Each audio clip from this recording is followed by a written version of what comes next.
Nós estamos quase chegando aí no final, nós temos mais 1 ou 2 semanas dessa nossa série, que estamos aí em julho e agosto, falando, você não manda em mim. Não sei se durante essas semanas você fez como eu e falou essa frase, para algumas coisas dentro de você, porque o subtítulo é a parte que tem que marcar você. Quando a gente fala você não manda em mim, a gente está chamando a atenção para essa segunda parte aqui. Como dizer não às emoções que lutam pelo controle? Existe uma urgência em mim e em você de muitas vezes dizer não para alguma coisa que está acontecendo dentro de você. Existem sim forças, existem sentimentos que são poderosos, que podem realmente dirigir a sua vida. É impressionante, mas você acha que não, mas eles estão lá. Eu mencionei que, você já deve ter percebido, se você está aqui com a gente há alguns anos, que essa série é uma releitura de uma série antiga que a gente chamou de Criaturas das Profundezas, falando de coisas que estão lá no interior e que crescem escondidas, crescem no escuro, lá no interior. Se a gente não olhar, se a gente não lançar luz, se a gente não observar, podem causar muito dano, podem até destruir a nossa vida. Então, o propósito e a missão dessa série é ajudar você a dizer não para coisas que estão tentando controlar a sua vida. E não são pessoas do lado de fora, não são espíritos do lado de fora, são coisas acontecendo bem lá dentro de você. Jesus falou que as coisas ruins que estão nos destruindo, grande maioria delas sai de dentro de nós, acredite você ou não. Então é importante a gente olhar e observar e muitas vezes dizer não. Já falamos sobre culpa, inveja, raiva. Pastor Jason falou sobre o poder que Mamon, que a gente chamou o Deus lá das riquezas, ainda hoje pode produzir na nossa vida e pode tentar dominar a nossa vida. Se você é dirigido pela preocupação com finanças, dificilmente você consegue realmente confiar em Deus. E Jesus fala, você não vai conseguir fazer as duas coisas, você não vai conseguir servir a dois senhores. Quando você se preocupa demais, quando você fica ansioso demais, você esqueceu que Deus está com você e que você pode confiar nele. Se você não assistiu essas outras mensagens, está tudo lá no nosso canal do YouTube, no Facebook, e eu recomendo que você assista. Cada mensagem foi muito edificante para cada um de nós.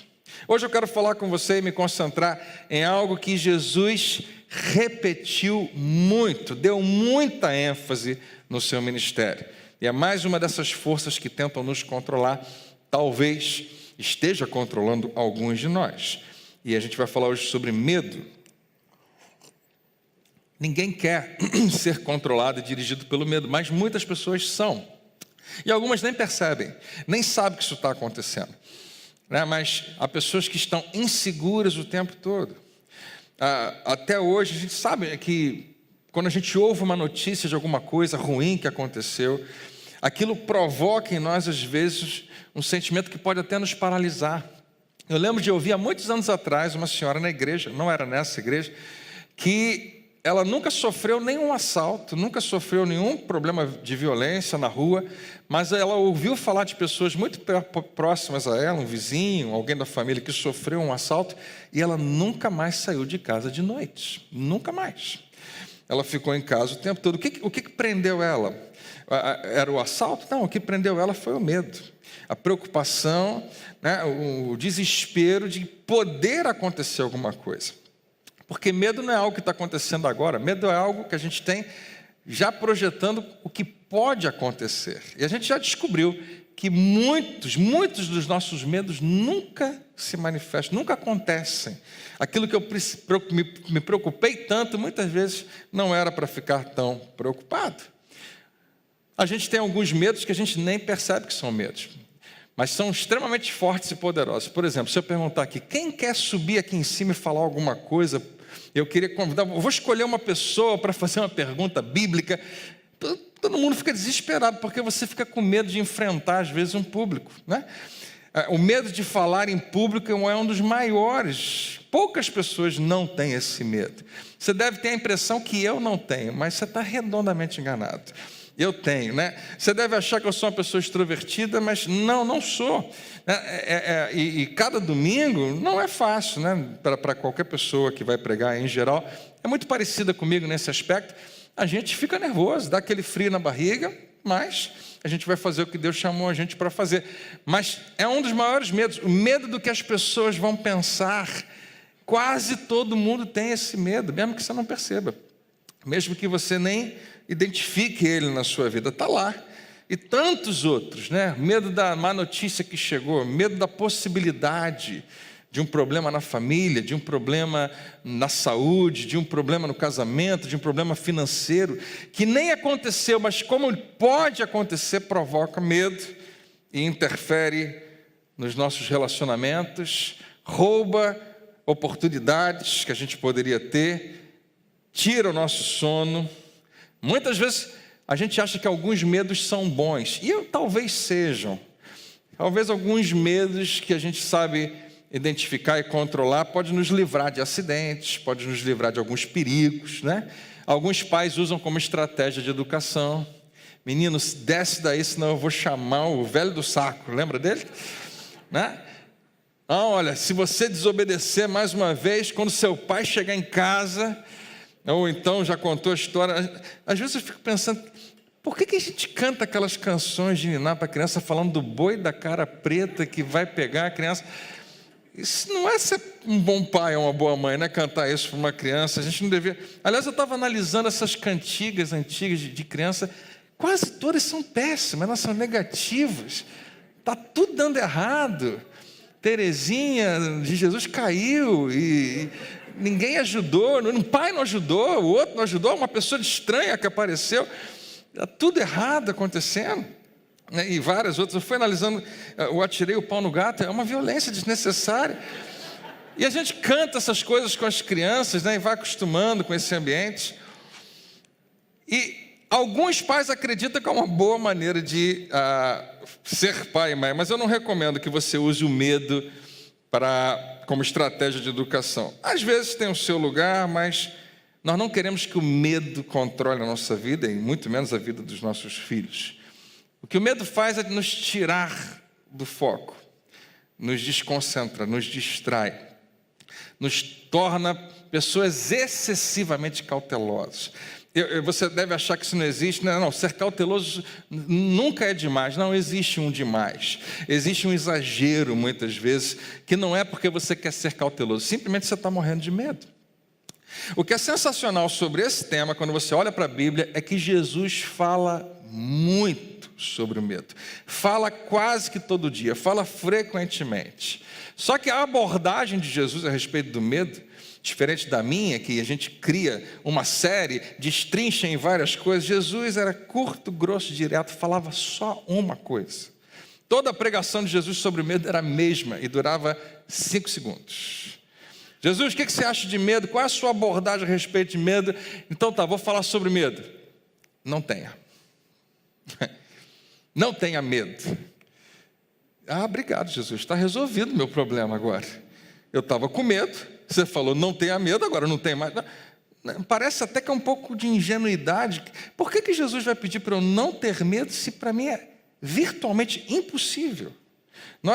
Quando estamos com medo, não adianta alguém chegar para a gente e falar, não fica assim não fica com medo não.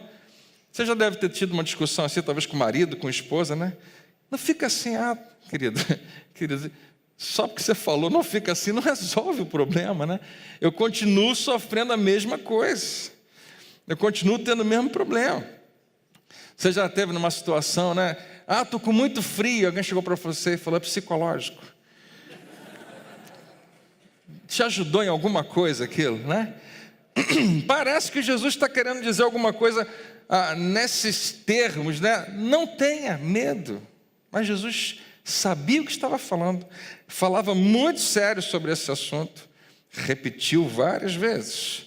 Para usar a expressão que a gente tem usado aqui nos domingos, não tenha medo pode também ser traduzido como não permita que o medo mande em você.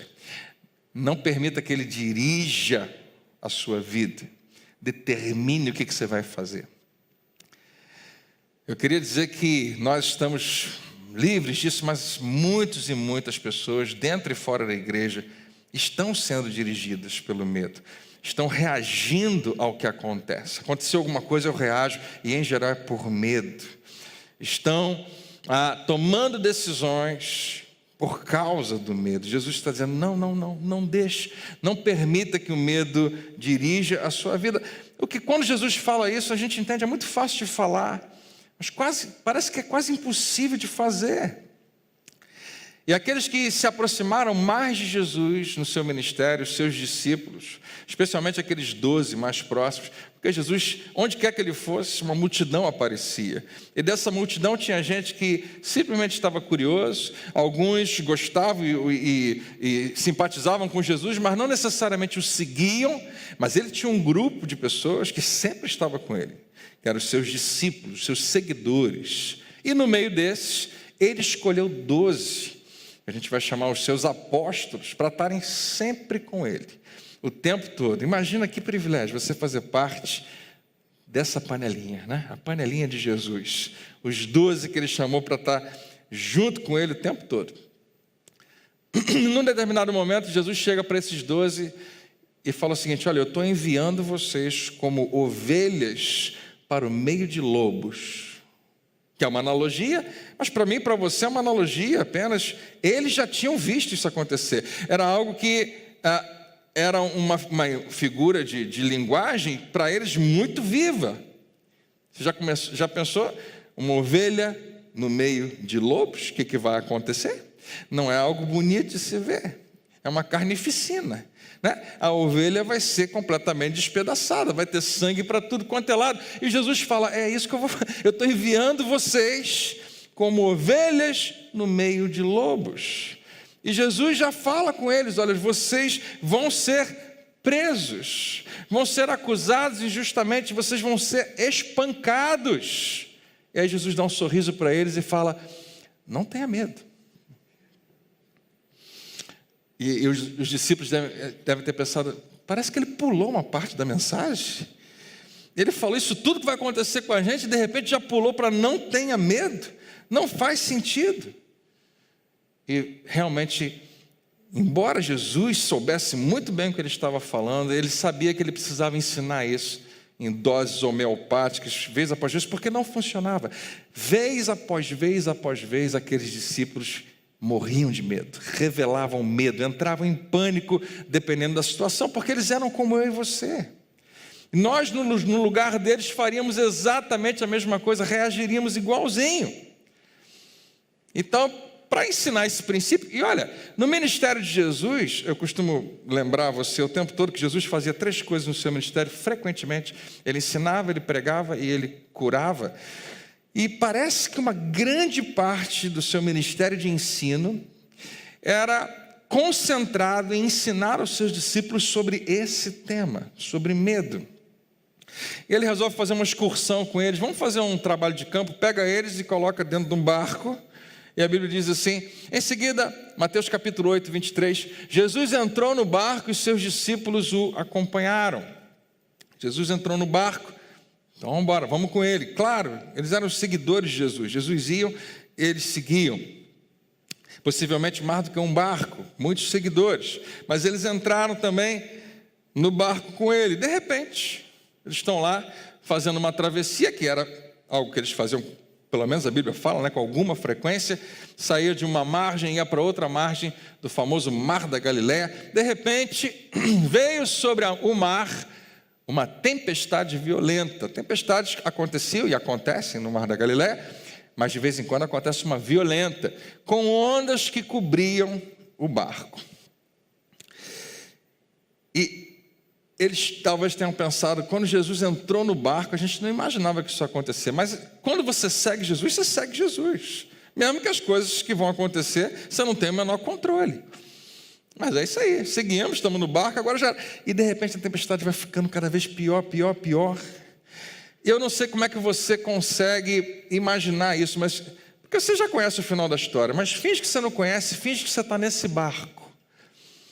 Quando eu vejo essa imagem da tempestade, eu lembro do meu tempo de criança, quando eu frequentava a igreja, né, de Bom Sucesso, e as histórias que contavam para a gente de Jesus era usado o flanelógrafo. Quem lembra do flanelógrafo? Você é velho, né? Igual eu. Era aquele feltro e aquelas imagens que se colavam. E todo mundo estava bonitinho na imagem. O barco estava bonitinho, né? o que quer que fosse. No que realmente aconteceu, não tinha nada bonitinho.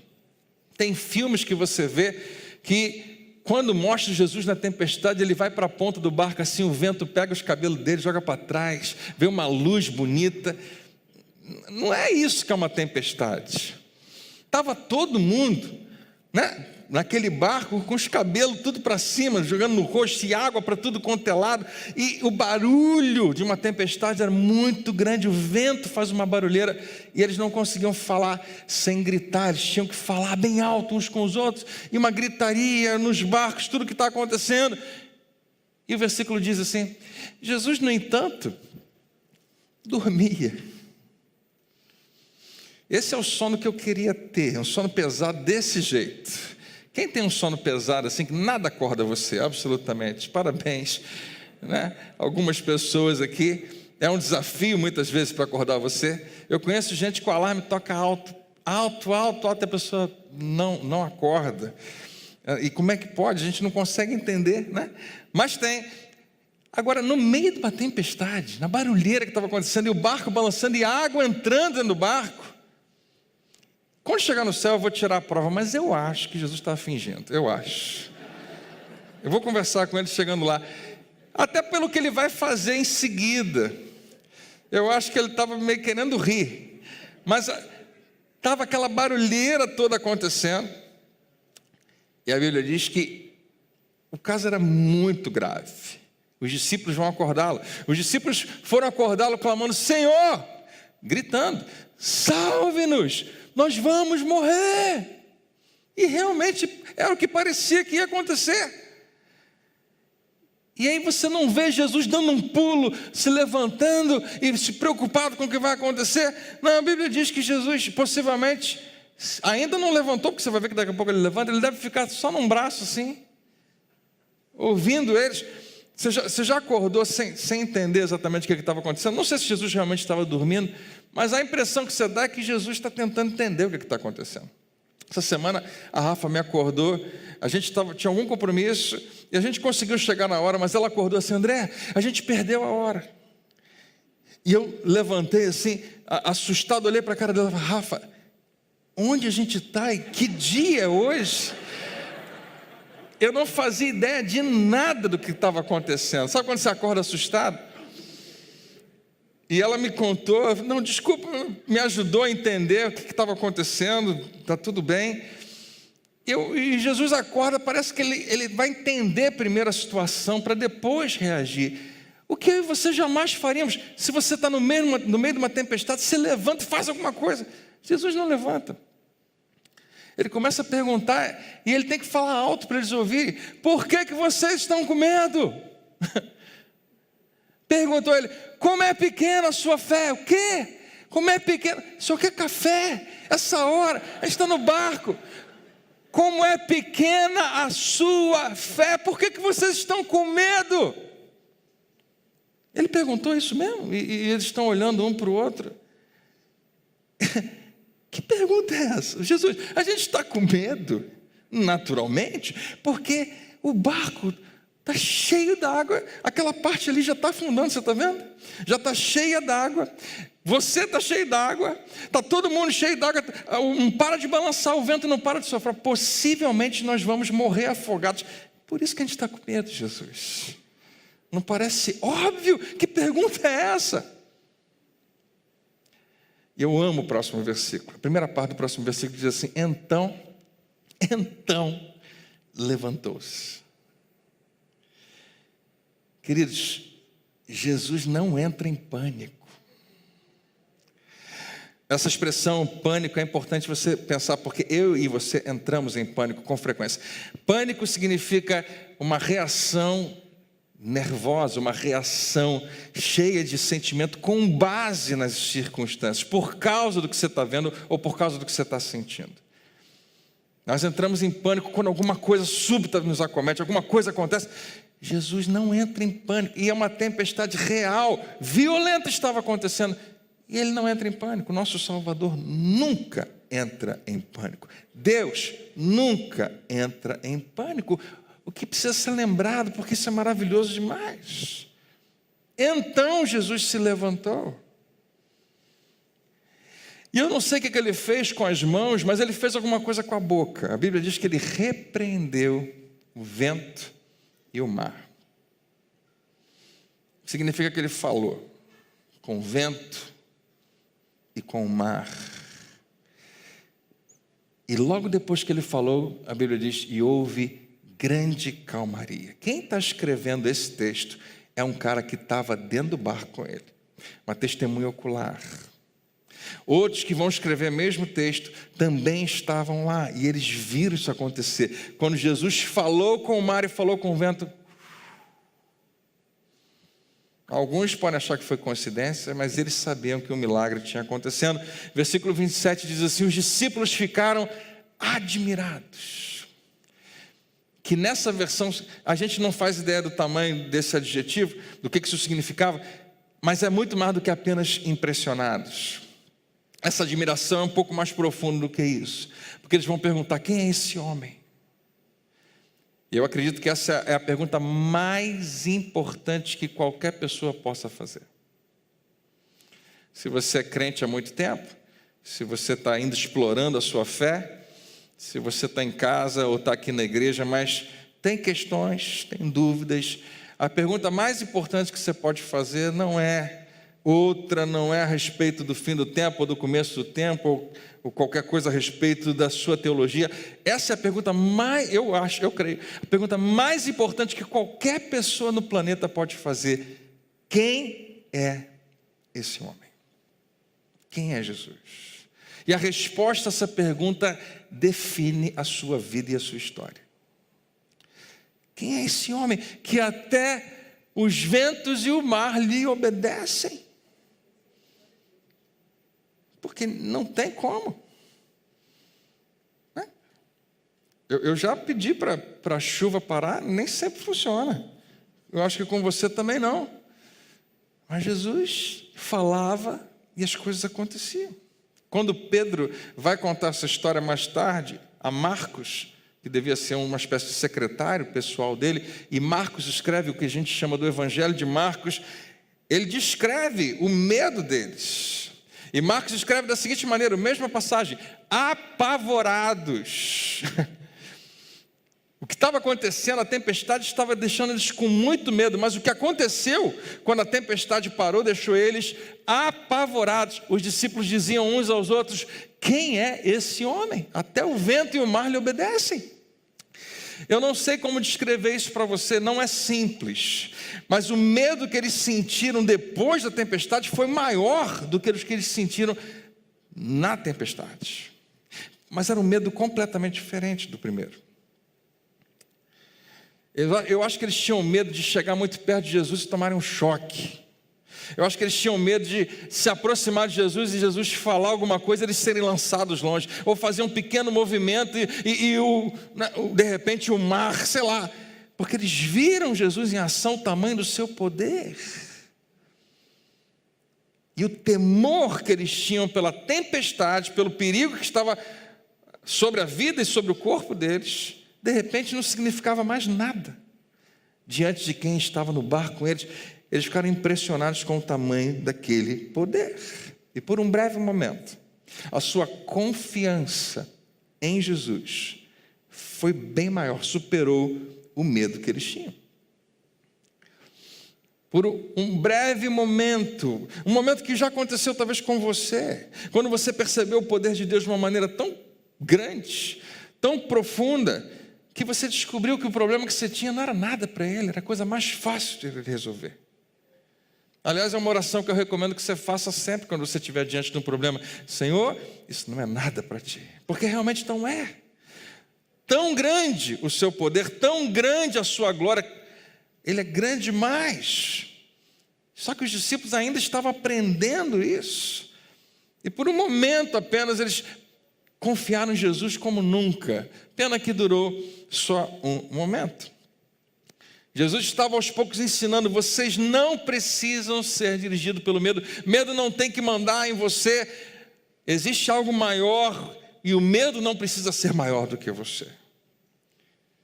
Então, enquanto essa experiência deles ainda estava bem fresquinha na sua mente, Jesus enfatiza aquele princípio num discurso que ele dá.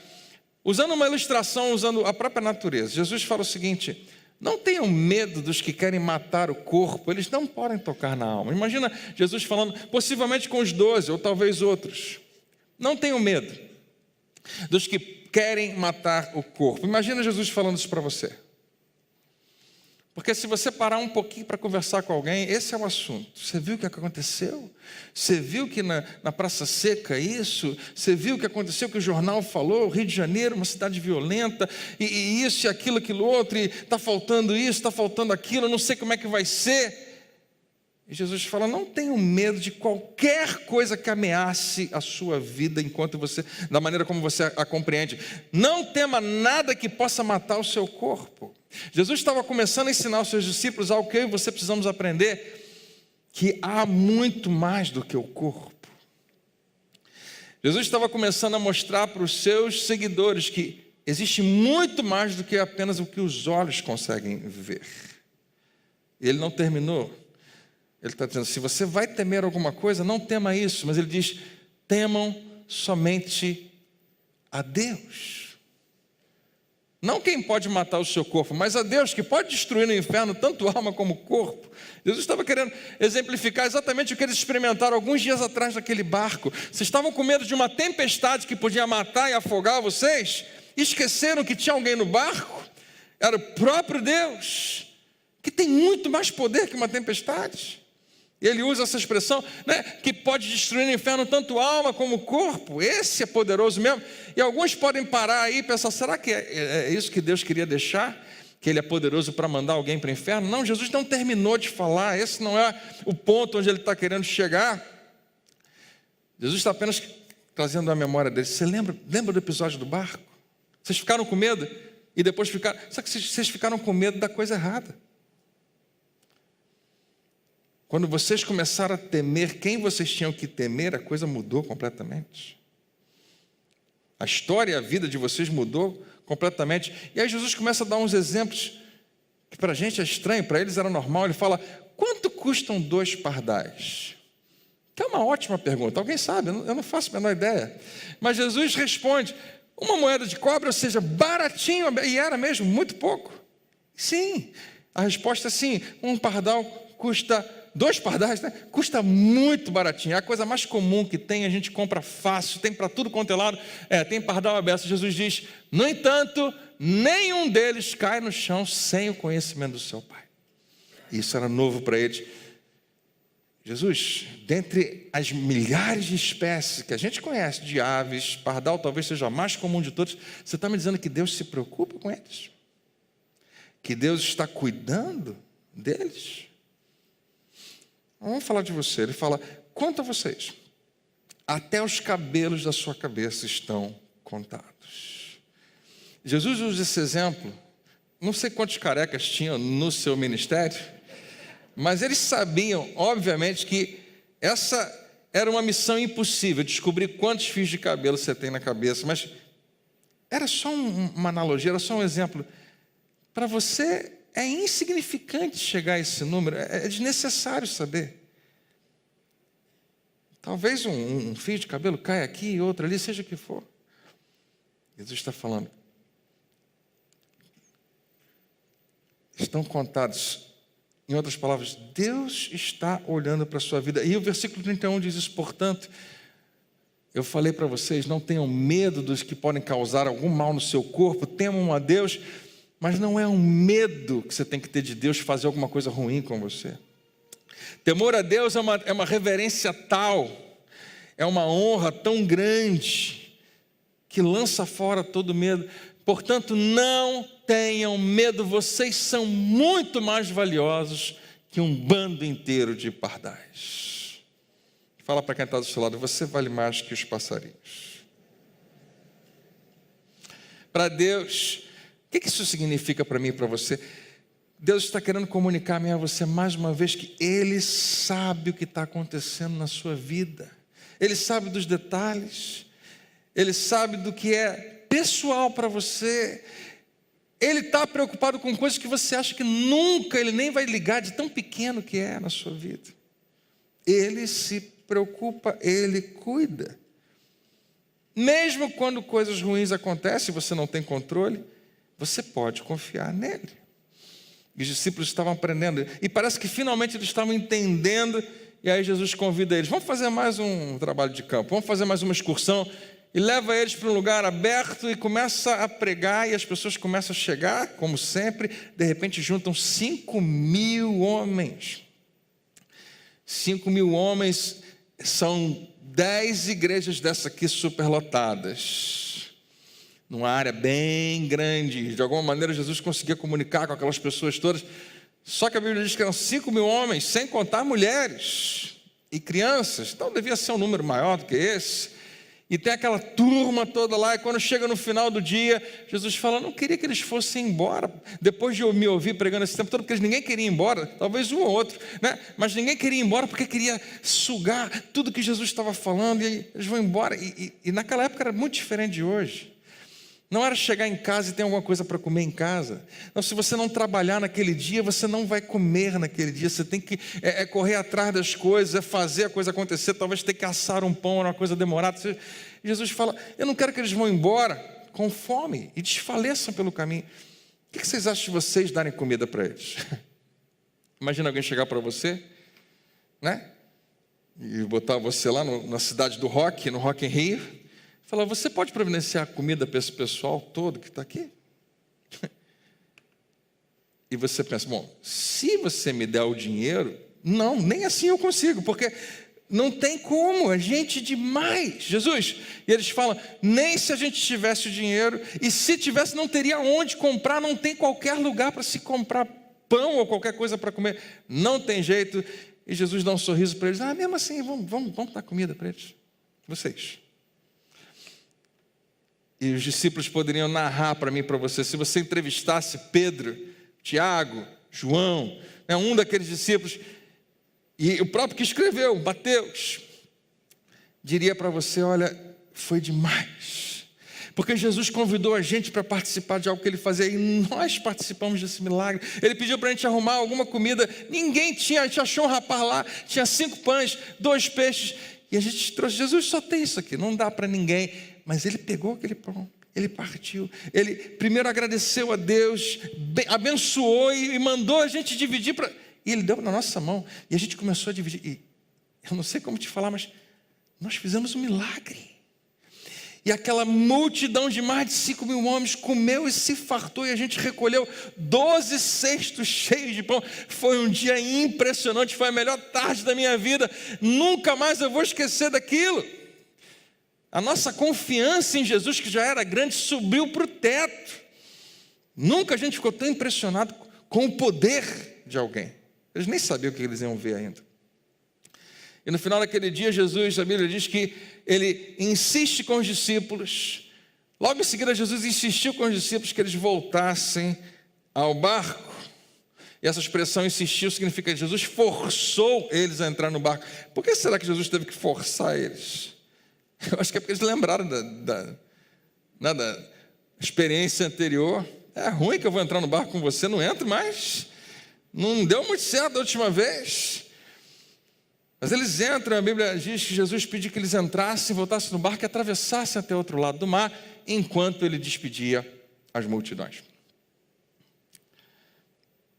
Ele botou todo mundo dentro do barco. Jesus deve ter empurrado o barco para fora da praia, deu tchauzinho para todo mundo. E a Bíblia diz que ele foi gastar um tempo de oração. E os discípulos agora estão bem tarde da noite, navegando num barquinho para chegar do outro lado. De repente, mais uma vez, vem um vento forte. A Bíblia diz assim, enquanto Jesus orava, os discípulos distantes da terra firme lutavam contra as ondas, pois um vento forte havia se levantado. Era uma máquina de remar, eles remavam e não saíam do lugar. Mas vamos insistir, vamos continuar. Eles devem ter ficado horas fazendo isso, porque o próximo versículo diz, por volta das 3 da madrugada, na verdade diz que é na 4ª vigília, ou seja, seria as vigílias, quando a Bíblia fala as vigílias da noite, são 3 horas. Então a primeira seria das 6 da noite às 9, né? De 9 à meia-noite, meia-noite às 3. Na 4ª vigília seria entre 3 e 6 da manhã, da madrugada. Um pouco antes de amanhecer, a Bíblia diz, Jesus foi até eles. caminhando sobre as águas. E Mateus estava lá, e é ele que nos dá esse registro, ele viu isso acontecer. Porque eu sei que naturalmente deve ter pessoas que falam assim: André, acreditar que Jesus acalmou uma tempestade, sei lá, talvez até acredite, mas andar sobre as águas é desafiar a lei da gravidade num nível muito difícil. Não existe ninguém que tenha feito isso. O cara que estava no barco e viu isso acontecer é quem escreve para a gente, e não só ele. Marcos vai escrever a experiência que Pedro, que estava lá no barco, e vai contar para a gente a história também é uma testemunha ocular. Nós não acreditamos que Jesus andou por sobre as águas apenas porque nós acreditamos nas Escrituras Sagradas. Nós acreditamos no relato de testemunhas oculares, de gente que estava lá. E existe o que os críticos literários usam para identificar se um relato ele é verdadeiro, o que a gente chama do critério do constrangimento. Se você for procurar isso existe. Existe como um critério para identificação se um texto é verídico ou não. O que é o critério do constrangimento? Se algo é embaraçoso para uma pessoa importante, presume-se que o autor não teria inventado aquele incidente. Se eu não vou inventar uma situação que me deixa mal, já que eu estou inventando, eu vou inventar alguma coisa que me deixa bem, que cai legal para mim. Mas justamente porque é a verdade, alguém pode ter dito: Pedro, como é que foi? É isso mesmo? Você teve essa reação? Tive.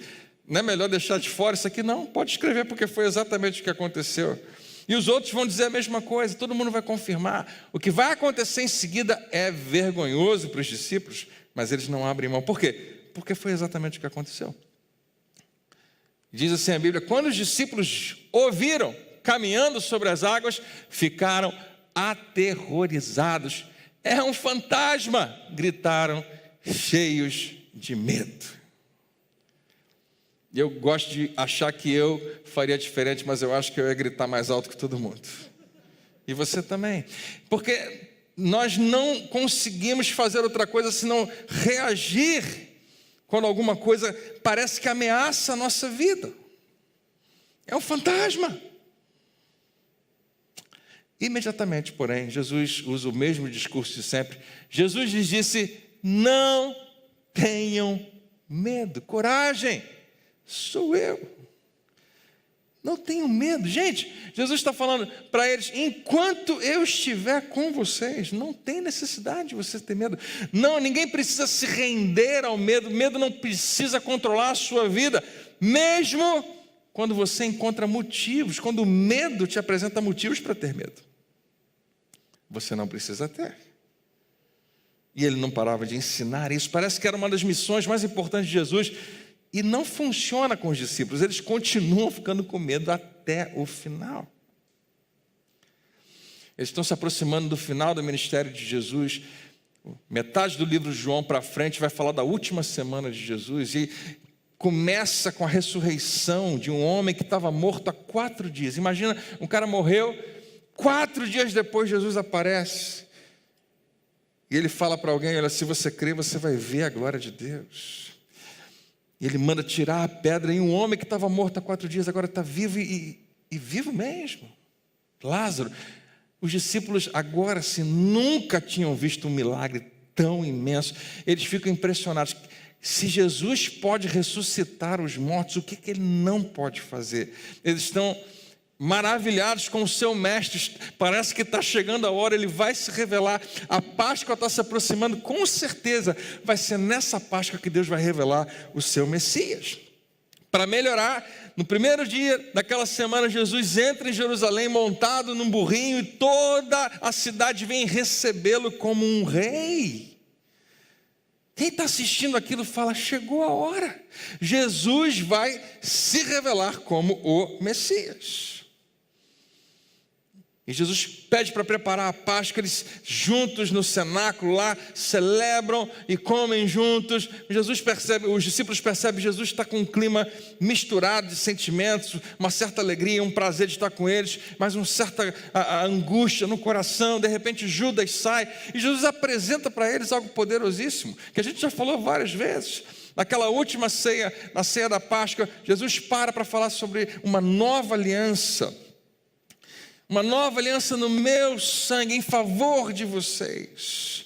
Porque nós vamos inaugurar um novo movimento e vocês vão ser protagonistas desse novo movimento. Os discípulos vão ser os pais da igreja. Mas eles não fazem a menor ideia do que aquilo significava. E ele vai dar a eles, olha, eu vou dar para vocês um novo mandamento. Naquela noite, Jesus começa algo completamente novo. E eles pensam, é agora. Nós estamos na quinta-feira, alguma coisa vai acontecer na sexta-feira, vamos celebrar a Páscoa, possivelmente amanhã, ou em algum outro momento, Jesus vai se levantar, o seu exército vai vir com ele, e ele vai ser proclamado rei, e Roma já era, e acabou, glória a Deus. Naquela mesma noite, Jesus é preso. E quando ele é preso, o que os discípulos fazem? Ficam do lado do seu Senhor? Não. Eles fazem o que eles sempre fizeram, eles entram em pânico. Eles reagem nervosamente com base no sentimento, que é o que em geral nós fazemos. E eles mentem, eles se escondem, eles negam, eles fingem que não conhecem Jesus. E naquela mesma sexta-feira, algumas horas depois, eles veem na cruz, lá no meio do Calvário, o seu Senhor, que ontem parecia que ia revolucionar a história do planeta, morto numa cruz. E se ele morreu, tudo morreu. Se ele morreu, morre junto com ele tudo que ele havia dito, porque tudo que ele havia dito centralizava nele mesmo. Tudo que ele havia dito tinha ele como o centro e o epicentro daquele movimento. Tudo havia sido perdido, o sonho acabou. Talvez os discípulos tenham pensado, não é possível. A gente estava numa expectativa tão grande. Você lembra o que ele fez? Lembra aquele dia no barco? A gente ficou impressionado. Quem é esse homem? Você lembra o que aconteceu alguns dias atrás? Jesus ressuscita um cara que estava morto há dias. A gente acreditou até hoje que esse tem que ser o Messias, tem que ser o Filho de Deus, tem que ser. Mas não pode ser, porque Filho de Deus não pode morrer. O Messias não pode ser crucificado por Roma. Tem alguma coisa errada. E já era. Até que naquele domingo, eles olharam para uma tumba vazia. E naquela mesma tarde, eles se sentaram com o seu Salvador vivo. E agora, estamos de volta. Nova aliança, novo movimento, novo mandamento, está tudo valendo outra vez, porque a ressurreição de Jesus confirma tudo o que ele falou sobre si mesmo. E o que não fazia sentido antes para eles, porque quantas coisas Jesus falava eles não entendiam, agora faz todo sentido. A ressurreição resolve tudo isso. Porque para mim e para você, ressurreição, a gente lembra na Páscoa, não deveria lembrar todo dia, mas ressurreição para a igreja em geral é Páscoa. Ressurreição para eles era tudo. Tudo. Era fonte da coragem deles, era a fonte da força deles, era a fonte da ousadia e da intrepidez. A ressurreição de Jesus vai validar todas as afirmações que ele fez sobre si mesmo, inclusive eu sou a ressurreição e a vida, eu sou o caminho, a verdade e a vida, eu sou a porta, eu sou o único que pode se aproximar você de Deus. Tudo agora está reafirmado e validado, porque não apenas ele morreu, mas ele ressuscitou. E os discípulos estão mais corajosos do que nunca foram tão corajosos. Eles finalmente agora podem pegar todos os ensinamentos de Jesus e colocar em prática, porque eles não têm mais a menor dúvida de que eles vão viver num mundo assustador, mas eles não precisam nunca mais ter medo. Eles entenderam a mensagem do barco, a mensagem do discurso de Jesus. Deus cuida de vocês, igualzinho ele cuida dos passarinhos, igualzinho ele sabe quantos cabelos você tem, ele cuida dos detalhes na sua vida. E eles, depois de tanto ouvir, não temeram mais. E a história dos discípulos a partir dali é completamente diferente. Você não vai ver mais uma gota de medo. Quando você olha o livro de Atos, esses homens, eles não têm menor medo, menor preocupação de entrar na mesma cidade, caminhar nas mesmas ruas, enfrentar os mesmos homens que crucificaram o seu mestre. E quando eles se escondem depois que Jesus é morto, eles sabem que eles podem ser os próximos a morrer. Mas agora eles não têm o menor problema. E eles vão enfrentar, sem medo de tortura, açoite, prisão, naufrágio, perseguição em qualquer nível. Não tem mais medo. Porque eles viram o seu Senhor morto e agora ressurreto. E por causa de Jesus ter vencido a morte, eles não têm mais medo da morte. Não tenha medo que Jesus pregou o tempo todo, mudou o mundo. Porque quando você não tem medo da morte, é muito difícil alguma coisa ameaçar você. Possivelmente não vai acontecer. No final do século II, entre 150, mais ou menos 190 depois de Cristo, houve um médico, um famoso médico romano chamado Cláudio Galeno. Quem estuda medicina considera ele um dos pais da anatomia. Esse cara, ele examinava os corpos das pessoas. Não era proibido examinar corpos de pessoas mortas. E a coisa mais estranha acontecia, quando alguém estava morrendo, eles podiam examinar. E os cristãos que eram mortos, por causa da perseguição de Roma, nos famosos Coliseu, no Circo de Nero, tudo que você puder imaginar de coisa absurda que acontecia quando cristãos eram devorados, simplesmente por serem cristãos, devorados pelos animais, mortos, martirizados. Os estudiosos podiam examinar os corpos enquanto eles estavam morrendo. E nos seus escritos, Cláudio Galeno escreve o seguinte, pois, olha o que ele escreve: destemor significa ausência de medo. Destemor da morte e da vida futura é algo que testemunhamos neles todos os dias. Falando dos cristãos daquele século. Ninguém tinha mais medo de morrer. Porque, em primeiro lugar, eles acreditavam no seu Senhor. Segundo, eles acreditavam na ressurreição que esse Senhor gerou para eles.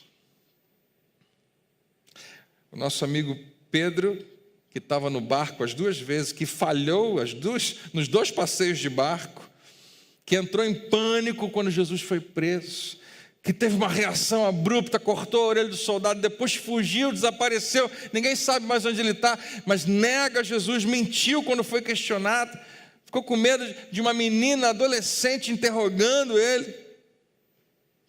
Depois da ressurreição, anos depois da ressurreição, Pedro escreve para pessoas como eu e você.